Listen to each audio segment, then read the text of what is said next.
Bonsoir tout le monde. Donc la parole à Monsieur Dupont. Je suis très heureux de saluer tous les participants à cette webconférence, qui est une belle initiative des comités départementaux installés à Nelson Payou, mais plus spécialement des comités spécialisés dans les problèmes de montagne.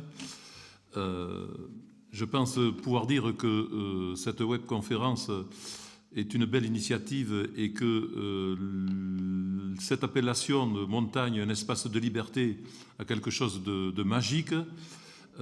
C'est un très beau titre, une belle appellation qui porte en elle une résonance particulière en cette période de confinement ou de semi-confinement, de liberté surveillée, où chacun aspire légitimement au grand air, à la liberté, à marcher, à respirer et à admirer nos paysages.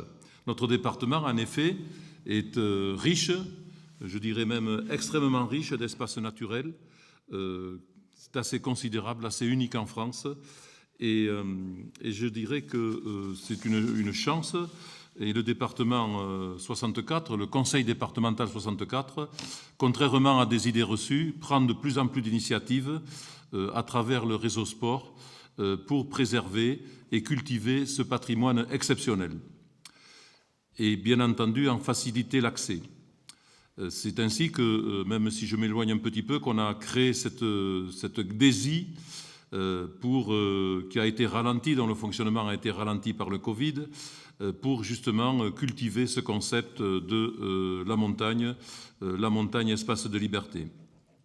Alors cette réunion qui était organisée conjointement, je le répète, par les comités départementaux, mais aussi par les organisations spécialisées, va nous permettre de faire le point sur les questions spécifiques à la montagne. C'est ainsi que Nicolas Watteau, qui est animateur permanent au sein du conseil départemental et aussi de Nelson Payou, va nous parler d'un problème récurrent, celui du foncier, le foncier en montagne.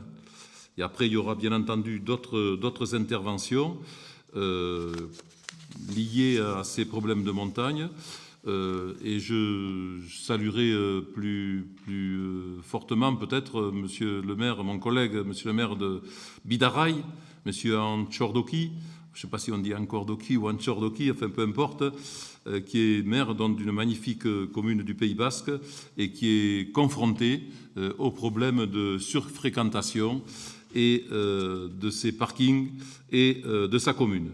Voilà, donc, bon, et ensuite, je pense aussi qu'il y aura une belle communication de Jean-Baptiste, animateur technicien de la Fédération Montagne et Escalade, qui nous parlera également de l'ensemble de ces problèmes, les cabanes, l'eau, bon, voilà, donc, je crois que tout ce qui peut être abordé en l'espace de 1h30, 1h15, 1h30 le sera. Et j'en profite pour remercier également, malgré leurs difficultés techniques, les responsables de la Cumamovi, qui est cette belle organisation qui est installée à Nelson Payou et qui a d'autres ramifications et qui a déployé pour cette soirée et pour en conserver aussi le contenu, pas que pour la soirée, pour en conserver le contenu qui sera communiqué sur YouTube, qui sera communiqué aussi au travers du site Internet du centre Nelson Payou, du réseau Sport 64, parce que je crois que ce qui va être dit est important. Voilà, merci beaucoup. Merci aussi à Ania qui fédère tout ça au sein de Nelson Payou, qui a organisé cette belle réunion, ce beau concept. Et donc, je vous laisse donc, Cécile, la parole pour continuer la présentation. Merci à tous. Très bien. Merci Monsieur Dupont. Vous en avez déjà dit pas mal dans l'introduction. Donc bonsoir à tout le monde et merci d'être si nombreux. On est vraiment content de vous voir si nombreux derrière vos caméras. Cette conférence, elle fait suite à une initiative qui avait déjà démarré l'an dernier. On avait fait une soirée sortie terrain sur la question de l'écobuage. Donc ce sont des soirées qui sont vraiment destinées aux pratiquants des sports de pleine nature, quelle que soit leur pratique. Donc elle fait bien entendu, vous l'imaginez, suite à l'été 2020 notamment, où on a connu une surfréquentation de nos montagnes. On n'a rarement connu des fréquentations aussi importantes, et notamment de la part de publics nouveaux. qui ne sont pas forcément éduqués à certains comportements en montagne, etc. Donc ça pose pas mal de questions. Donc il nous a semblé pertinent d'organiser donc cette conférence qui devait avoir lieu en présentiel et finalement qui a lieu sous webinaire du fait de la situation qu'on connaît tous. Voilà, donc simplement pour recadrer un petit peu la teneur de ce webinaire, il n'a pas vocation à répondre à la question première, on ne va pas apporter une réponse figée sur la montagne, est-ce qu'elle est vraiment un espace de liberté ou non, mais il a vraiment vocation à faire de l'information sur les bonnes pratiques. Il a vocation à apporter des clés de lecture aux pratiquants, des clés de compréhension, savoir où est-ce qu'il met les pieds et qu'est-ce qu'il a le droit de faire ou pas, afin que l'on puisse jouir tous de ces espaces montagnards encore longtemps. Voilà. C'est vraiment l'objectif de ce webinaire ce soir. Pour ce faire, on va se réunir durant 1 heure de temps. Voilà, on va essayer de ne pas dépasser. On est déjà pas mal en retard. Et vont se succéder plusieurs intervenants, donc les agents de développement des différents comités dont M. Dupont a parlé. Nicolas Watteau, donc, qui est technicien rando au comité départemental, au conseil départemental des Pyrénées-Atlantiques.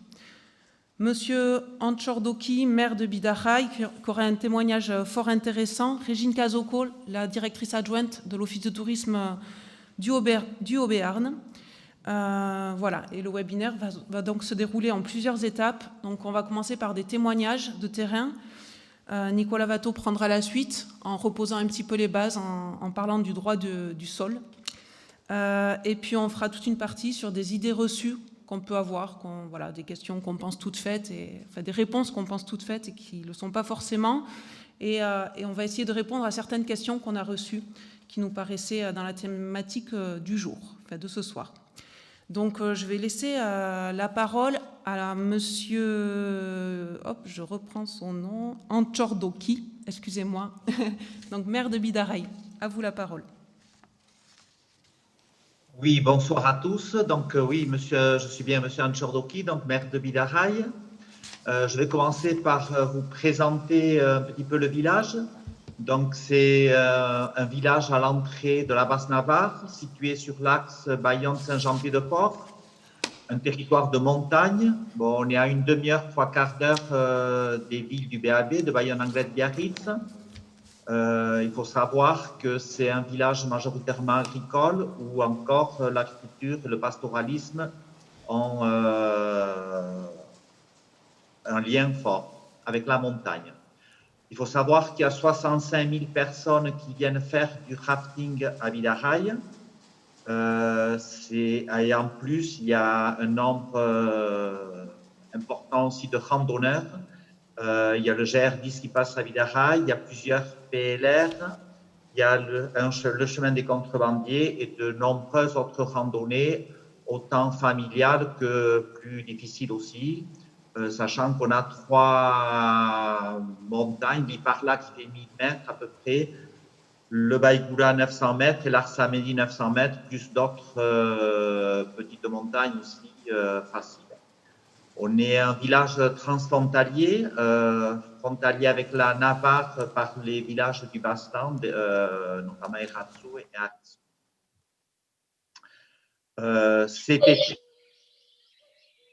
Cet été, on a eu d'incontournables problèmes de cohabitation avec, bien sûr, les activités de plein air. C'était très compliqué à gérer. On a eu de gros soucis, notamment de parking, de circulation.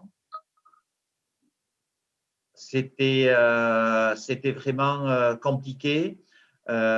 C'était dû au déconfinement, bien sûr. Au printemps, ça a commencé dès le déconfinement, dès les premiers jours. Ici, pour ceux qui connaissent Bidaraï, sur la place de l'église, il y a 2 parkings. Ils étaient pleins, en tout cas les week-ends, c'était plein, et même sur semaine, étant donné que beaucoup de gens maintenant font du télétravail, donc ils allaient randonner, ils travaillaient après. On est vite du BAB, on y a une demi-heure, donc c'est facile d'accès. On est un des premiers villages de montagne, donc voilà. Et notamment, on a eu de nombreux soucis aussi au niveau du Bastan. Le Bastan, qui est une petite rivière où il y a des endroits sympathiques pour se baigner et ça a été très, très compliqué pour la gestion de la circulation. Voilà. Il faut bien dire que nos montagnes sont des espaces, il faut faire reconnaître que nos montagnes sont des espaces privés, ça appartient à quelqu'un. Les gens, ils ne se rendent pas compte, ils viennent ici, comme vous le disiez, pour un moment de liberté. Ils pensent que tout est permis, que voilà, qu'arriver à la montagne, on peut faire n'importe quoi. On a de nombreux soucis avec les gens qui viennent accompagnés d'animaux, notamment les chiens.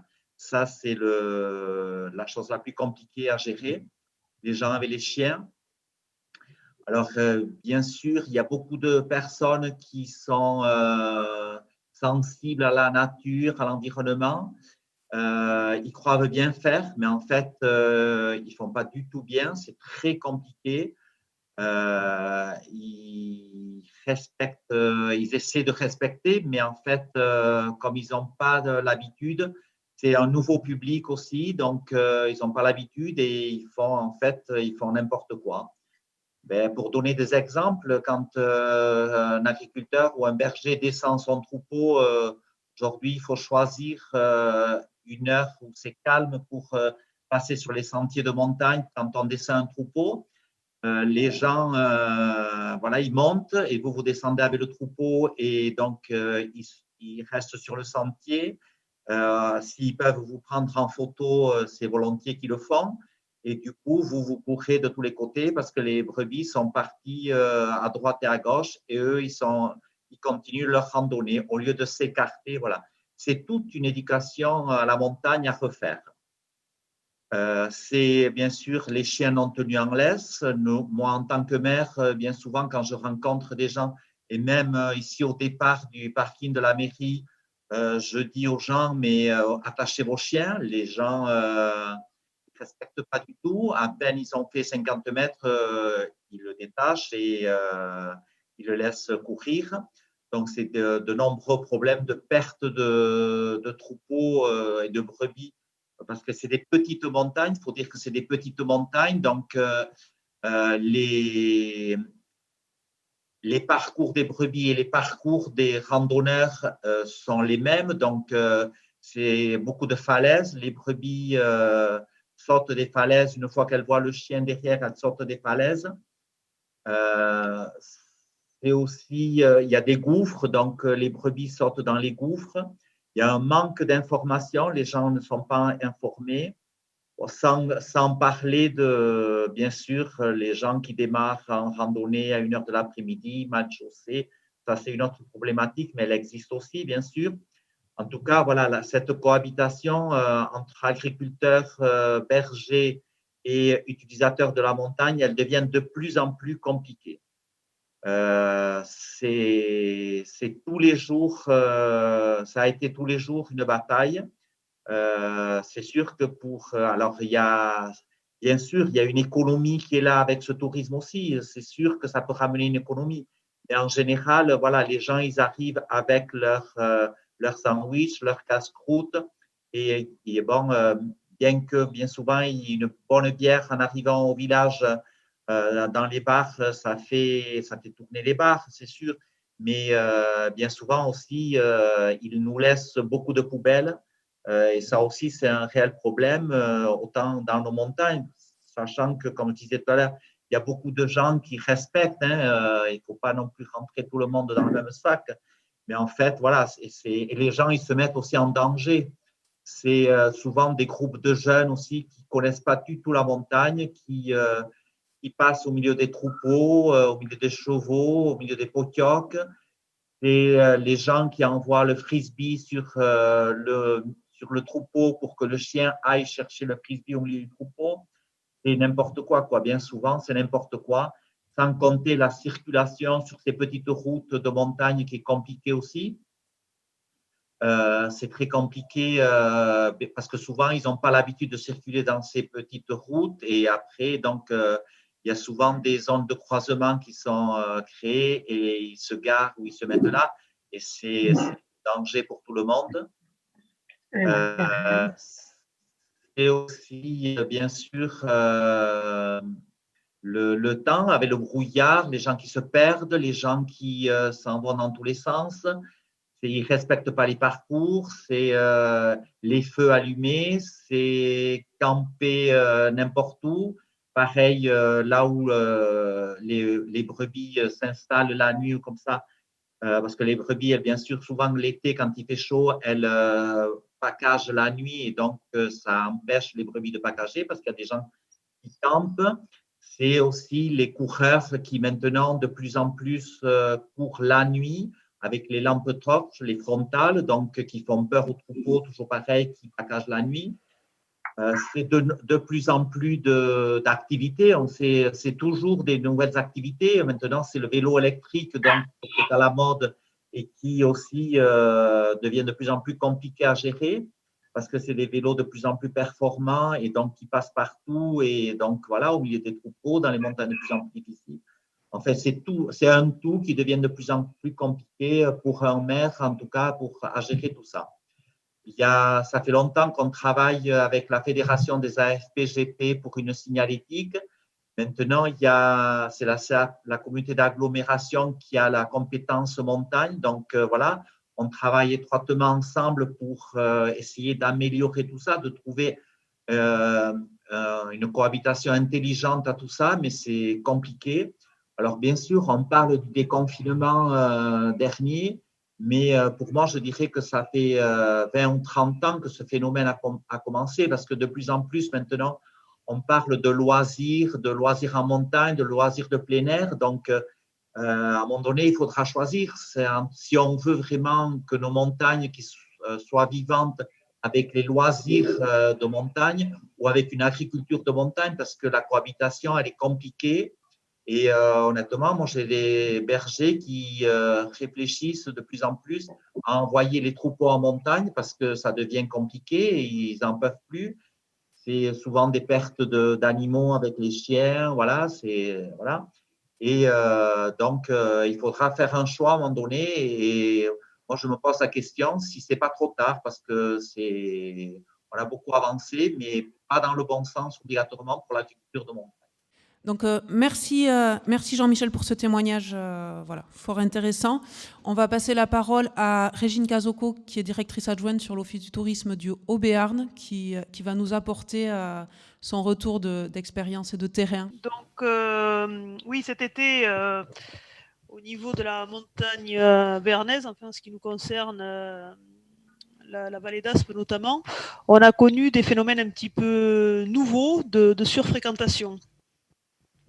On avait plutôt coutume dans cette vallée avoir une clientèle, je dirais, un petit peu choisie, de gens qui ne faisaient pas trop, entre guillemets, d'erreurs de casting et qui venaient là à Essian en ayant bien réfléchi et en connaissant bien leur destination.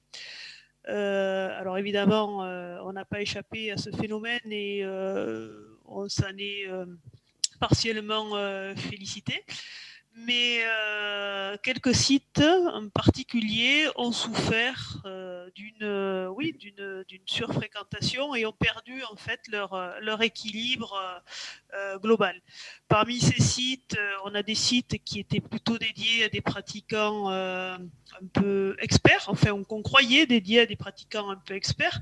Là, je veux parler du lac du Montagnon, par exemple. Hein. Il faut quand même y monter, c'est pas n'importe qui y va non plus. Et on a des sites qui étaient d'accès plus facile, déjà connus comme le site du plateau de Sanchez.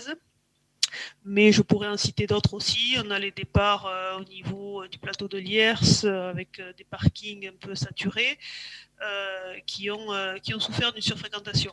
Alors après, il y a deux choses. C'est vrai qu'on n'a pas fait des constats, je dirais, très précis, puisqu'on a été un peu submergé par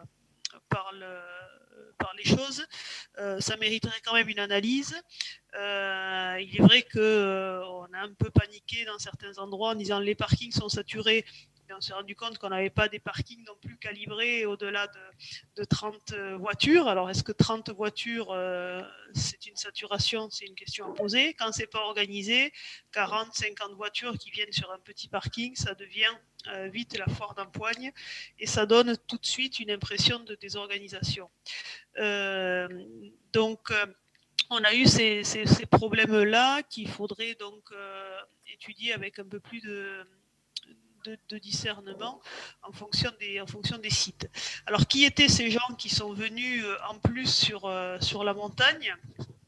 Il y avait évidemment, on va dire, des néo-pratiquants qui se posent pas vraiment de questions et qui arrivent un petit peu sous des effets de mode, de bouche à oreille, de communication qui n'est pas forcément la communication institutionnelle, l'efficacité derrière certains réseaux sociaux, parfois meilleurs que nous, souvent d'ailleurs. Et puis, nous avons aussi quand même sur la Vallée d'Aspe aussi une fréquentation espagnole. Qui n'est pas neutre, je pense en particulier là au plateau de Sanchez. Et nous avons aussi des locaux. Ça c'est un fait plutôt constaté, et notamment des locaux qui se sont dit on va pas loin, on connaît, et qui ont amené leur famille et leur fratrie camper sur des zones où on n'a pas le droit de camper, se sentant un petit peu chez eux, puisque c'est vrai que quand on est en montagne, il y a toujours un lien affectif à la montagne quand on est local, et c'est un peu sa montagne. Et comme c'est un peu sa montagne, eh bien des fois, on ne fait pas toujours ce qu'il faudrait faire, puisque la montagne, elle est partagée, et voilà, le fait d'être immatriculé 64 ne donne pas plus de droits que ça. Donc, des comportements assez nouveaux, des retours évidemment, des insatisfactions parfois qui viennent des randonneurs un peu puristes, des habitants. Et aussi, ça peut arriver de certains bergers qui ont aussi été embêtés, alors pas à la hauteur de ce qui était décrit pour Bidaraï, mais on a eu quelques soucis aussi. Mais bon, ça c'est plus ou moins géré. Le problème des chiens aussi, qui nous est en partie résolu dans le parc national, puisqu'il y a des verbalisations qui font qu'on limite un petit peu les problèmes par rapport à ça, puisque là, du coup, il y a une sanction quand on ne respecte pas le règlement. Et puis ensuite, donc, que dire de plus par rapport à ces soucis? Je dirais plutôt qu'on a eu vraiment quelques sites spots qui ont été vraiment problématiques, sur lesquels on devrait engager aussi, et sur lesquels parfois les communes ont déjà engagé des solutions et des remèdes, entre guillemets, sachant que à plusieurs niveaux, je pense qu'il y a des choses à faire. Voilà. Je ne sais pas le temps qui m'est imparti par rapport à ce qu'on a dépassé un petit peu. Donc, merci Régine. Ouais, c'est très intéressant et ces témoignages sont très riches. Alors, pour alimenter la réflexion, en fait, on s'est dit qu'on allait revenir un petit peu à la base, et on a demandé à Nicolas Avato, donc technicien rando au conseil départemental, de nous faire un peu de théorie, peu de technique, mais il a fait ça, vous allez voir, de façon très imagée, sur tout ce qui est droit du sol, le foncier en montagne, à qui appartient la montagne, est-ce qu'on a le droit de tout faire, est-ce qu'on a le droit d'aller où on veut. À toi, Nico. Oui, bonsoir. Oui, on va essayer d'imager un petit peu ce qu'est le foncier en montagne.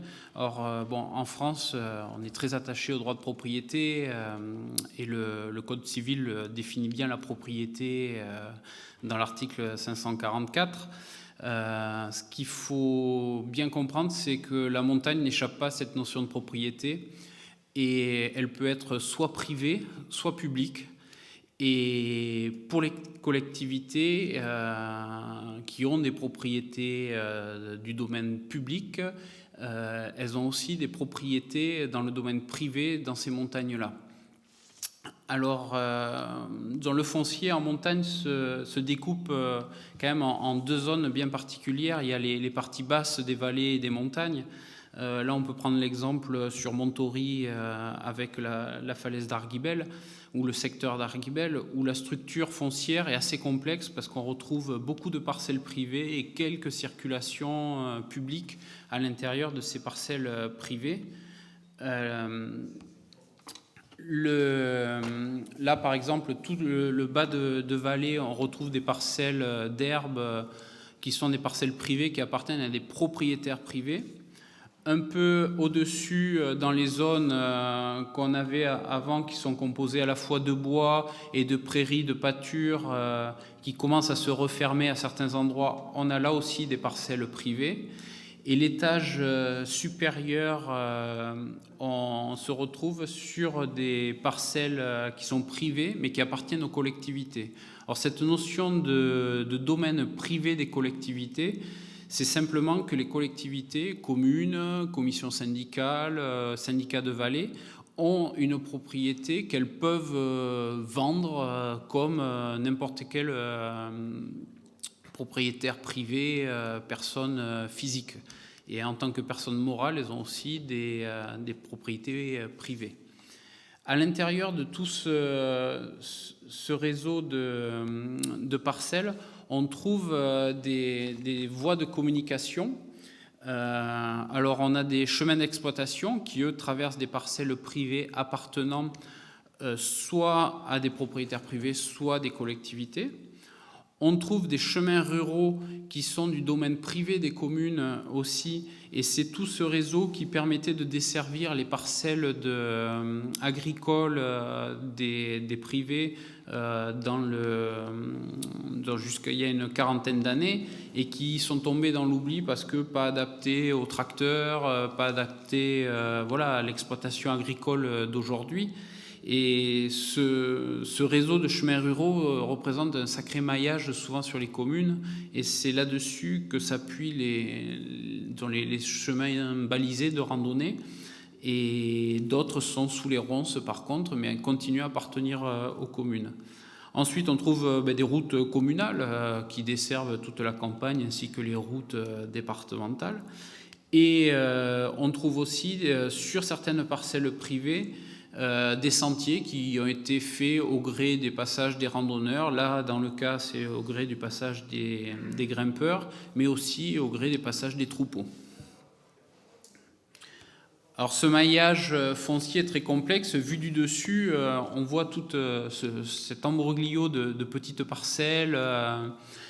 Et pour pouvoir voir les chemins et les parcelles, on peut se rendre sur le géoportail du gouvernement, c'est géoportail.gouv.fr, ou sur l'appli du géoportail, et ça permet de là-dessus se faire une idée de là où on est et à qui appartient les chemins sur lesquels on est.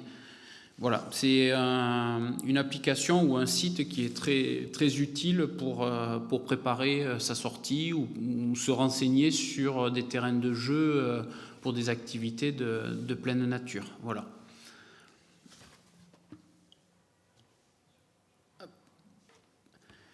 Ensuite, les étages supérieurs de la montagne. Alors là, on est parti dans les Hautes-Pyrénées. On retrouve une structure foncière qui est plus simple, avec vraiment une dominante de propriété publique, appartenant à des collectivités. Sur cet étage-là, on peut retrouver quelques parcelles privées sur les parties basses, autour de granges foraines, par exemple, là pour le cas du secteur de Buée. Et sur les parties hautes, on est sur du domaine privé des collectivités publiques, communes, syndicats de vallée, commissions syndicales. Et ces domaines privés, l'été, sont souvent loués, soit par le paiement de la bacade ou soit par des baux, à des éleveurs pour en faire des estives communales ou syndicales. Et donc, elles servent dans l'agriculture. Comme on voit sur sur le plan vu du dessus, on retrouve les parcelles privées en fond de vallée, et tout autour, on a dans les alpages et même jusque sur les lacs des propriétés communales ou syndicales. Et il en va de même pour les zones forestières qui sont souvent des forêts appartenant aux communes ou à des syndicats de vallée, ou pouvant appartenir à l'État dans certains cas avec des forêts domaniales. Et là encore, on est sur du domaine privé de ces collectivités ou de l'État. Là, et sur l'exemple, par exemple, on a une piste d'accès à tout le site qui, elle, traverse des propriétés privées d'une collectivité, donc elle peut être soumise aussi à une réglementation. C'est pas obligatoirement qu'elle peut être ouverte à tout le monde. Voilà. On se rend compte, par exemple, qu'on a aussi sur ce secteur, en trait rouge, un itinéraire de grande randonnée qui traverse tout ce maillage de propriétés et qui fait la richesse aussi de ce territoire. Et donc, quand on est sur un itinéraire, on se rend compte qu'on peut traverser différents types de propriétés publiques, avec dans du domaine privé ou des propriétés privées totales comme ces parcelles-là. Voilà. Merci Nicolas pour cet exposé qui montre la complexité de ce maillage qui fait que les choses ne sont pas si simples pour le pratiquant notamment. Donc tu as commencé à parler des itinéraires de grande randonnée. Donc si on prend l'exemple du GR10, une idée reçue pourrait être la suivante. Donc, le GR10, c'est un chemin public. Je vais demander à Frédéric Brisson, technicien randonnée donc à la FFRP, de nous éclairer sur cette idée reçue. Oui, bonsoir à tous. Donc, effectivement, on pourrait se dire donc le GR10, donc on peut le fréquenter tous autant qu'on est, dans toute sa longueur. On va se dire que si on peut le fréquenter et que personne ne nous dit jamais rien, c'est un chemin public. Sauf qu'effectivement, au regard de ce qu'a dit Nicolas juste avant, le GR10, c'est justement l'exemple même de la succession de toutes ces possibilités à la fois de gestion et à la fois de gestion et de propriété pour lequel ce chemin traverse. On passe depuis donc le Pays Basque, où, comme Nicolas le citait, beaucoup de zones privées, tant au niveau des parcelles autour que potentiellement des chemins qu'ils traversent, en passant après par des zones de forêt qui peuvent effectivement être privées, domaniales, communales, etc., etc. Et après, au fur et à mesure, on va revenir donc sur la partie qui nous concerne dans les Pyrénées-Atlantiques, sur un chemin de montagne, donc avec des zones d'estive, et là aussi beaucoup de choses très variées. Juste pour situer, donc effectivement, donc là comme ça, on pourrait se dire que ce chemin, c'est compliqué de le fréquenter parce qu'on a du privé, on a du public. Le chemin ne va pas être lié à la même chose que les terrains qui sont présentés, qui sont traversés, donc ça peut être compliqué. Mais en fait, au final, c'est pas forcément si simple, parce que c'est pas forcément si compliqué, parce que comme le chemin est de type GR, donc sentier de grande randonnée, donc il appartient de fait donc à cette grande famille de tous les sentiers de grande randonnée, et dont la FF Randonnée est dépositaire de la marque. Et donc dans ce cadre-là, il est labellisé aussi, et ça permet d'avoir d'avoir des possibilités importantes. Donc notamment, il est garanti de ce fait que le passage soit autorisé, puisque il se situe sur des terrains ou traverse des terrains pour lesquels il y a eu soit des conventions de passage, soit des délibérations de communes ou de communautés de communes qui permettent d'accéder, qui permettent à tout un chacun. Donc c'est pas chaque randonneur qui va avoir besoin de demander la possibilité de passer, mais bien ça a été décidé pour le passage de tout le monde. Donc c'est en restant sur le GR, on n'a aucune normalement de possibilité d'avoir le passage qui est interdit. Par ailleurs, le fait que ce soit GR, bien évidemment, le GR est déposé dans son tracé au niveau des espaces des sentiers définis dans le département et qui sont protégés de fait, et aussi au niveau de la FF randonnée, puisque donc on a un tracé de sentier qu'on ne peut pas bouger de manière si simple que ça. On a aussi un sentier qui du coup bien évidemment est balisé, puisqu'il est balisé à 100% et régulièrement, donc chaque année, et que le tracé continue des débuts à la fin. Et bien évidemment, il reste accessible par un entretien régulier via les collectivités, les associations d'entretien. Donc voilà, le petit... Très bien. Allô ? Oui, très bien. Donc merci beaucoup, Fred. Une autre idée reçue, les cabanes sont ouvertes à tous. Est-ce que si j'ai le droit, est-ce que si j'ai envie d'aller dormir en montagne, est-ce que j'ai le droit d'aller dans n'importe quelle cabane, quand je veux, où je veux ? Fred, est-ce que tu peux m'éclairer sur la question, s'il te plaît ? Alors là-dessus, c'est assez intéressant parce que les cabanes, en fait, on va évoquer la cabane, mais la cabane, ça peut être plein de choses différentes.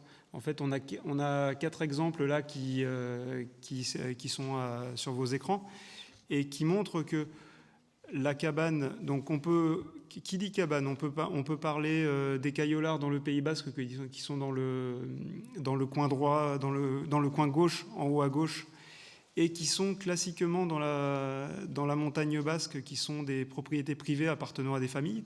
Donc certes, ça peut être accessible comme ça peut ne pas l'être, ça peut offrir un refuge sans aucun souci, ou pas forcément, mais effectivement, c'est dans du domaine privé. On a aussi, donc dans le coin droit, en haut, on a les cabanes telles qu'on les entend en montagne, vraiment en partie de haute montagne, donc les cabanes qui peuvent être des cabanes de bergers, mais elles vont être accessibles la majorité du temps, mais pas forcément tout le temps, vu que les bergers sont prioritaires vu qu'ils louent l'emplacement durant l'été, donc sont prioritaires durant l'été, mais peuvent descendre plus tôt ou monter plus tôt également ou plus tard. Donc c'est très variable. Et parfois, on peut aussi avoir des espaces qui, malgré que les bergers soient là, les cabanes sont quand même, une partie des cabanes sont quand même accessibles.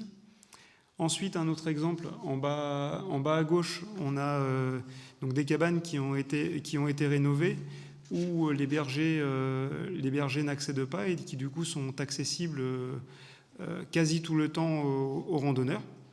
Et après, dans les cabanes, on a aussi donc les refuges. Donc on ne va pas parler aujourd'hui des refuges gardés, où c'est très particulier, vu qu'il y a effectivement c'est un hébergement marchand, mais dans les hébergements non marchands, on a aussi bien évidemment les cabanes qui sont des refuges non gardés, qui sont elles accessibles quasi tout le temps. Et avec tout ça, donc on a effectivement plein de possibilités pour se loger, mais à la fois, c'est jamais forcément si simple que ça. Très bien. Merci beaucoup, Fred, pour ton intervention. Donc, on va continuer avec nos idées reçues. Donc, l'eau étant, je pense que l'eau est un bien public. Donc, est-ce que l'accès au torrent peut se faire partout ? C'est-à-dire, est-ce que si j'ai envie d'aller pique-niquer au bord de la rivière, au bord d'un lac, est-ce que je peux y aller librement ? Donc, je vais demander à Valérie du comité kayak, technicienne au comité kayak, de nous éclairer sur cette question. Oui, bonsoir à tous. C'est vrai que pour nous, les kayakistes, on a souvent cette idée que l'eau est un bien commun. En fait, depuis 1898, la loi dit que effectivement l'eau est bien commun. Donc ça, c'est vrai, effectivement.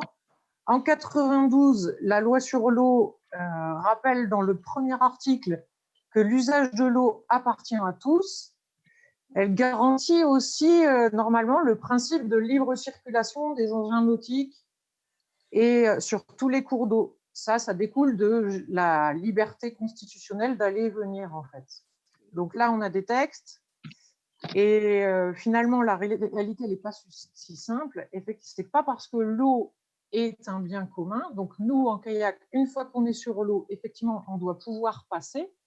Par contre, le fait d'accéder à la rivière, on retombe dans les réglementations dans les mêmes réglementations que les randonneurs pédestres, à savoir qu'il y a tous les règlements qui ont été évoqués avant, les règlements sont multiples, il y a les arrêtés préfectoraux, communaux, des espaces naturels parfois particuliers qui ont leur propre règlement. Donc l'eau est un bien commun, mais l'accès à l'eau ne peut pas se faire partout et il est effectivement réglementé par ces multitudes de textes, de conventions. J'aime pas ça. On va la souris. Allô? Oui, très bien. Oui. Merci beaucoup, Valérie, pour ces éléments de réponse. Hop, je continue et je vais passer à l'escalade. Voilà, est-ce que moi je crois que j'ai le droit d'aller grimper partout où je veux? Est-ce que c'est vrai? On va demander à Jean-Baptiste Goemard de la FFME, technicien à la FFME, de nous éclairer sur la question. Bonsoir à tous. Alors en quelques diapos très succinctes mais très claires, on va tenter de comprendre un petit peu comment s'organise une activité verticale en site naturel d'escalade. Et ensuite, nous reviendrons un petit peu sur les préconisations qui sont faites en fonction des saisons. Merci Cécile de me laisser la parole. Donc, pour reprendre la terminologie développée par Nicolas Watteau, on a identifié deux étages dans la montagne. La première dans les parties basses des vallées, où on a une grande majorité de sites sportifs équipés. Alors, par définition, ce sont des voies équipées d'une longueur. Ils répondent en définitive à des normes d'équipement et avec des moyens d'entretien et de maintenance. De manière globale, un gestionnaire est identifié pour œuvrer en lien avec le propriétaire. Et nous pouvons citer, comme sur la photo explicative, la falaise d'Arguibel, où une convention entre la Fédération française de la montagne d'escalade et les deux communes, Lannembarre-et-Tousse et Montory, une convention de structure est passée pour cet entretien des sites. Et davantage dans les parties supérieures des vallées, nous allons avoir des itinéraires de plusieurs longueurs qui sont partiellement équipés ou voire pas du tout. C'est ce qu'on appelle des voies en terrain d'aventure ou d'alpinisme. Donc l'équipement ne fait pas l'objet, là, dans ce cas particulier, d'un suivi régulier et adapté.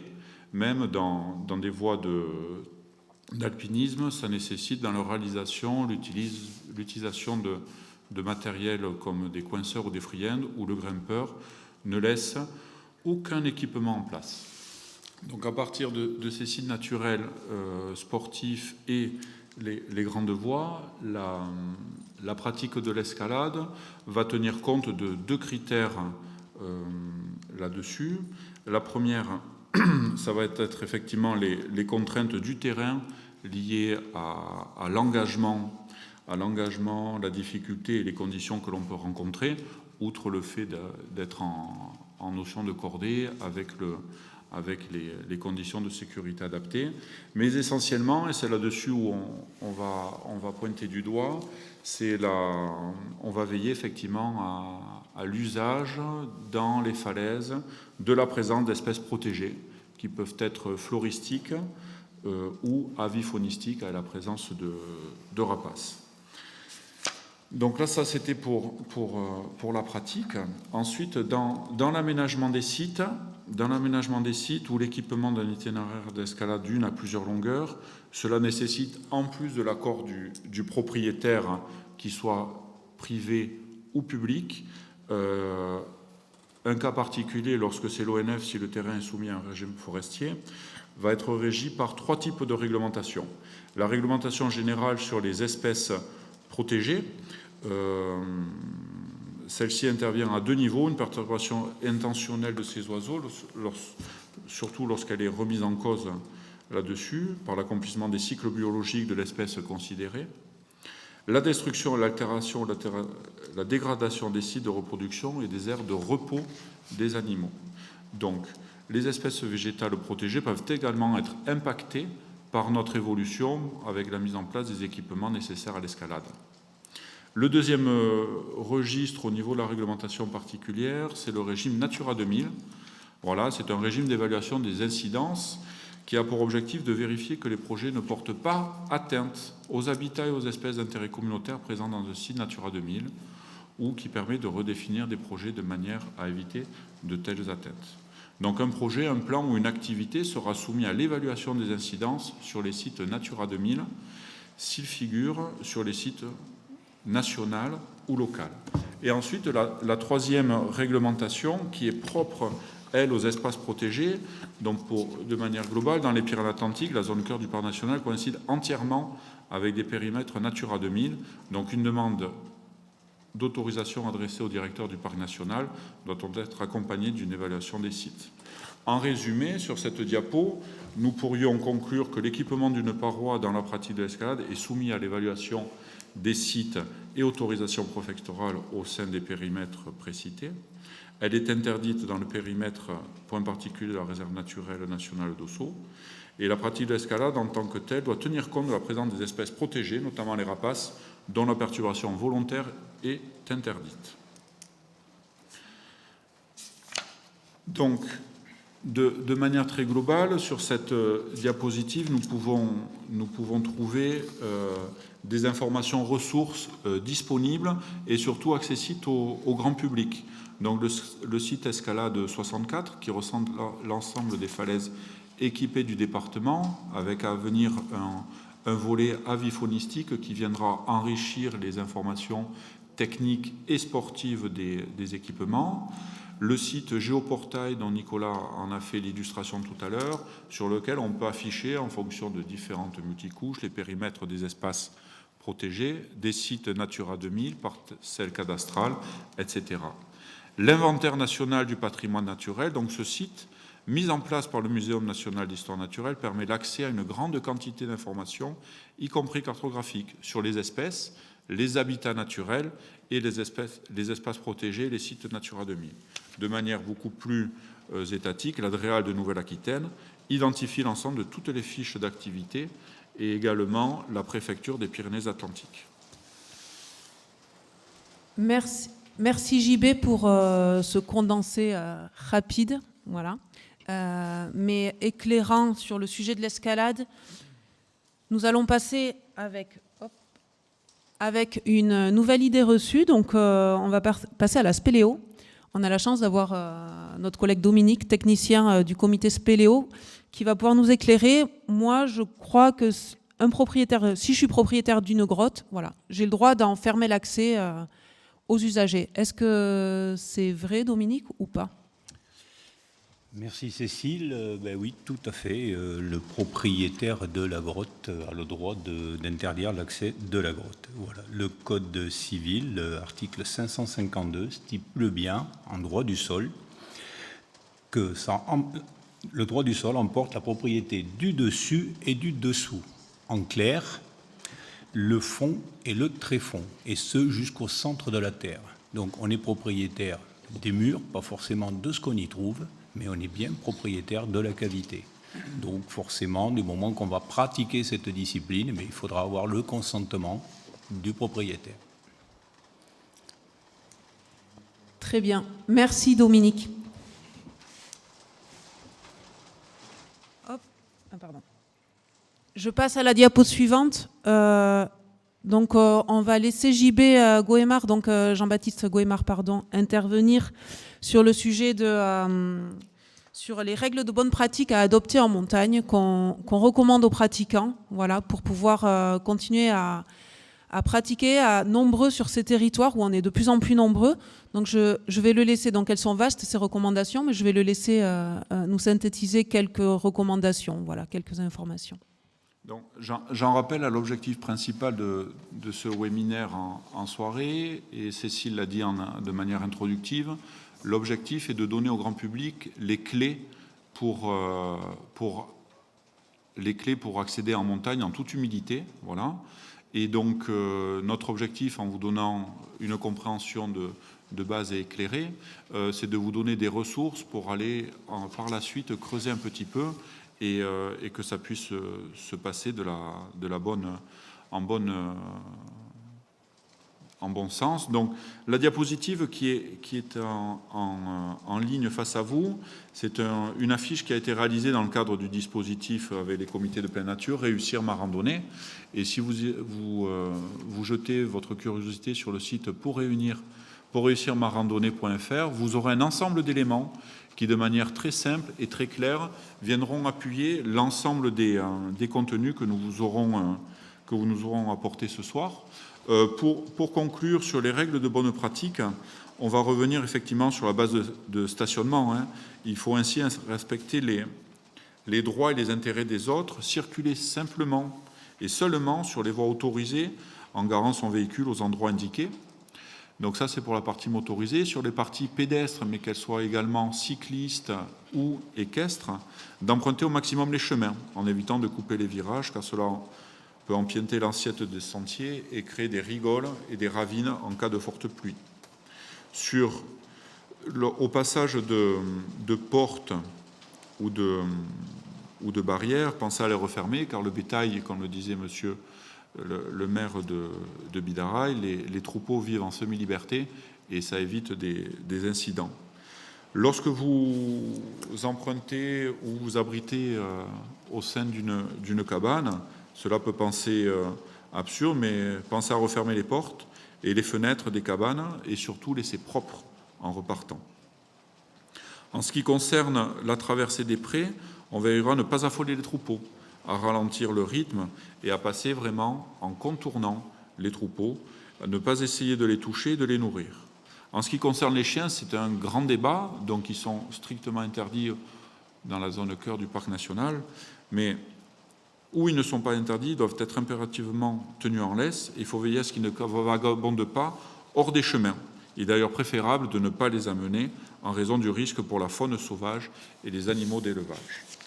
Et en dernier lieu, ce qui me semble le plus important, c'est que dans la gestion des déchets et dans une version vertueuse du respect de l'environnement, toujours avoir une poche poubelle au fond de son sac pour ramener les déchets biodégradables qui pourraient même avoir une incidence sur la biodiversité du milieu montagnard et plus particulièrement un milieu fragile et sensible. Oh, très bien, merci Jean-Baptiste. Donc voilà, c'est quelques pistes de bonne conduite, on va dire, qu'on vous rappelle parce qu'on imagine que vous les connaissez déjà, ou vous en connaissez déjà un certain nombre. Nous allons passer à la partie suivante, la dernière partie de ce webinaire. Donc, il y avait un forum de questions pour pouvoir poser des questions qui était ouvert depuis quelques jours. Donc, on en a reçu pas mal, des questions très variées. On sent que ce sujet suscite pas mal de questions, d'interrogations, de réflexions. On en reçoit encore en direct. Alors, pour tout vous avouer, on ne va pas répondre à toutes les questions. Ce n'est pas possible, on n'a pas le temps. Par contre, on en a retenu quelques-unes auxquelles on va essayer de répondre avec nos différents intervenants. Donc, je vais leur demander d'essayer d'y répondre à quelques éléments de réponse en 2-3 minutes. Voilà. Donc, la première question, c'est pourquoi ne pas aménager des espaces d'accueil, comme des parkings, des bornes d'information, par exemple, sur des sites très fréquentés, tels que le port de Casse-Tête, le plateau du Bénou ou le col d'Aubisque, de façon à faciliter la cohabitation randonneurs et agriculteurs. Voilà, on a une personne qui a posé cette question. Donc, on se demande si Jean-Michel Anchordoki, donc maire de Bidaraï, je le rappelle, peut-être qu'il peut vu son expérience, il peut peut-être nous amener quelques éléments de réponse à cette question. Alors oui, effectivement, on a réfléchi à plusieurs reprises à aménager des parkings ou des endroits pour les départs de randonnée, mais c'est compliqué parce que déjà, on n'a pas d'endroit idéal et après, plus on aménage, plus ça veut dire qu'il y aura plus de gens qui vont venir et ça sera de plus en plus compliqué. Donc, aménager, pour nous, n'est pas une solution. Notamment au niveau du Bastan. Le Bastan, donc, comme je disais tout à l'heure, c'est une rivière, une petite rivière. On a commencé à travailler avec le lycée Saint-Christophe de Saint-Pé pour essayer d'apporter des solutions. Donc, des jeunes qui sont en BTS environnement et gestion des milieux ont commencé, c'est le début là, cet automne, on commençait à réfléchir sur comment aménager, quelles solutions trouver pour trouver des stationnements ou de l'information, en tout cas, peut-être des fois, ça peut être en amont, mais c'est toujours compliqué parce que c'est des endroits privés et si on aménage des endroits privés aussi, comment on envoie les gens sur ces endroits privés? Donc, ce n'est pas tout d'aménager, mais est-ce que les privés sont d'accord pour recevoir ces gens? C'est toujours là une question de privé-public, quoi. Merci Jean-Michel pour ces quelques éléments de réponse de la part d'une collectivité, une mairie en l'occurrence. On voit bien que les réponses ne sont pas si simples. Voilà. On a une seconde question qui est arrivée, si on revient sur la diapo voilà, des questions. On nous a envoyé la question suivante. Est-on aussi libre dans le parc national des Pyrénées qu'ailleurs dans les Pyrénées, notamment lié à la question des feux, du bivouac? Jean-Baptiste, qui est à côté de moi, peut-être va pouvoir répondre en quelques minutes à cette question. On a tendance à penser que la montagne est un espace de liberté, mais en fait, on voit qu'on s'accoutume aux mêmes règles juridiques et foncières qu'en plaine. On a parlé des basses vallées et des vallées supérieures. Je ne vais pas aller chez mon voisin dans mon quartier pour faire un barbecue, pour emprunter sa balançoire. Et en montagne, c'est la même chose. Donc je pense qu'un dénominateur commun que l'on doit mener avec nous, c'est le bon sens. C'est le bon sens. Et donc l'ensemble je n'y répondrai pas par oui ou par non, Cécile, parce que le sujet est épineux, mais simplement le bon sens doit nous rappeler que c'est la montagne qui nous invite à elle et que nous devons la respecter avec un ensemble de conditions sine qua non qui permettent effectivement une utilisation maîtrisée sur du multi-usage. Et donc, effectivement, il y a des réglementations très, très particulières au niveau du Parc national des Pyrénées. Il suffit d'aller sur leur site d'information pour les parcourir, ou au début des sentiers de randonnée. Mais ensuite, dans les autres espaces non réglementés au niveau du massif pyrénéen, le bon sens se prédomine là-dessus. Merci Jean-Baptiste. Si nous passons à la question suivante, je veux bien qu'on affiche la petite diapo des questions. Voilà. On a reçu la question suivante, donc liée notamment à une communication on a tous un exemple en Béarn en tout cas, donc c'est pour ça que je vais faire intervenir Régine sur le sujet. Mais comment expliquez-vous la surcommunication, réseaux sociaux et autres médias des collectivités sur certains sites aujourd'hui surpeuplés, par exemple le lac du Montagnon d'Izeille ou sur Ayous par exemple? Est-ce que vous pouvez m'expliquer votre stratégie? Régine, est-ce que tu peux nous dire, donc Régine Cazocco, je rappelle, directrice adjointe de l'Office du tourisme du Haut-Béarn, est-ce que tu peux nous donner quelques éléments de réponse, s'il te plaît? Alors, effectivement, les stratégies, elles évoluent de toute façon. Donc, je pense qu'elles vont évoluer aussi par rapport à cette problématique de surfréquentation. L'objectif, au départ, est plutôt bien fondé, c'est-à-dire donner une communication sur des sites, d'une part, qui sont demandés, un peu plébiscités, certes, mais qui font aussi rêver. Des sites comme Ayous, comme le Montagnon, sont des sites qui font rêver, et on est, je dirais aujourd'hui, un petit peu victime d'un relais de communication qui nous dépasse, qui est le relais, on va dire, de tout le monde. Et on a passé un certain temps, avant l'arrivée et l'explosion des réseaux sociaux, à être les seuls pratiquement à émettre des images pour montrer que c'était beau chez nous, les Pyrénées, parce qu'on avait besoin aussi de faire venir du monde pour l'économie montagnarde, y compris pour vendre le fromage à la fin de la randonnée. Et aujourd'hui, on se retrouve sur certains sites un peu dépassés parce qu'on a des randonneurs, des pratiquants de la montagne qui sont aussi amoureux de photographie, de support, et qui émettent de très très belles publications qui font que ça fait boule de neige. Et là, sur des sites comme Ayous ou comme le Montagnon, quand la boule de neige est partie, c'est un petit peu difficile de l'arrêter. Donc après, des stratégies, c'est difficile à 3 minutes de vous les donner dans la mesure où aussi elles sont évolutives. Et qu'on a des alternatives quand même, puisqu'il y a aussi une offre moins connue qui est à proposer, que je pense on s'efforcera de mettre en avant à l'avenir. Mais juste entre guillemets, c'est vrai pour le site du Montagnon, par rapport aussi à cette randonnée particulière, on avait quand même émis le souhait de ne pas nous diffuser des topo-fiches et des topo-guides, mais de la proposer simplement en randonnée accompagnée cet été. Et en faire la promotion simplement en randonnée accompagnée pour justement, avec l'aide des professionnels accompagnateurs en montagne, contribuer à drainer du volume pour éduquer, entre guillemets, hein, les gens qui ne connaissaient pas ou qui ne connaîtraient pas les codes de la montagne tels qu'on a pu les évoquer. Ça a fonctionné très, très moyennement. Les gens voulaient y aller tout seuls, voulaient partir à l'aventure et se rêver déjà à la randonnée. Donc la communication, c'est un vaste sujet. On est conscient de cette surpression qu'il y a eu sur ces sites-là cet été, et on essaiera de recadrer dans la mesure de nos possibilités les choses pour diversifier l'offre, parce que la montagne est quand même assez vaste, et c'est vrai que, mais il faut faire les bons choix aussi. Il ne s'agit pas d'aller mettre du bazar partout non plus. Très bien. Merci Régine pour ces quelques éléments de réponse qui sont pas simples en 3 minutes chrono. Donc on va s'arrêter là. Je vais conclure en quelques mots. Donc bien qu'on est presque à 1 heure si on n'est pas à plus d'1 heure déjà de visionnage. Hein. Donc l'idée donc de ce webinaire, je le rappelle, était vraiment d'amener quelques éléments d'information aux pratiquants, voire on est de plus en plus nombreux à pratiquer des sports de nature, que ce soit de la rando, du VTT, du trail, peu importe. On est de plus en plus nombreux, pardon.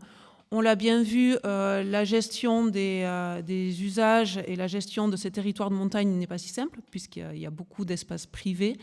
Il y a d'autres usagers que des pratiquants de sports de pleine nature, hein, les agriculteurs ou autres. Excusez-moi, on me dit de regarder la caméra en face. Je n'ai pas l'habitude. Donc voilà, donc on voit aussi que c'est une question qui amène de vastes débats. On l'a vu avec toutes vos réactions, vos questions en direct, mais aussi vos questions en amont. Il y avait pas mal de questions auxquelles on ne savait pas du tout, elles sont très très intéressantes, mais on ne savait pas y répondre, et on pense qu'on n'est pas forcément non plus les bonnes personnes pour y répondre. C'est vraiment un premier pas vers une réflexion qui doit avoir lieu beaucoup plus collectivement avec l'ensemble des acteurs de la montagne. Donc la porte est ouverte. En tout cas, les comités de sport de pleine nature qui sont hébergés pour la plupart au centre Nelson Payou sont à votre disposition donc, tout au long de l'année en fonction de votre pratique de prédilection. On pourra répondre à certaines questions si vous en avez quand vous le souhaitez. Je rappelle donc, mais je crois que ça a été rappelé dans le fil des messages, ce webinaire donc, restera en diffusion sur sur le site internet de Réseau Sport 64, dont le lien donc, a été mis dans les petits messages à droite. Voilà, et puis on va bien vous remercier pour votre participation. Vous êtes très nombreux, on ne s'attendait pas du tout à ce qu'il y ait autant de monde, donc on est vraiment très contents. On voit que c'est vraiment un vrai sujet d'actualité. On va bien remercier tous les intervenants. Voilà. Et puis, on reste à votre disposition pour continuer à discuter sur le sujet et puis surtout pour vous informer s'il y a besoin sur quoi que ce soit. Voilà. Merci à vous et bonne soirée.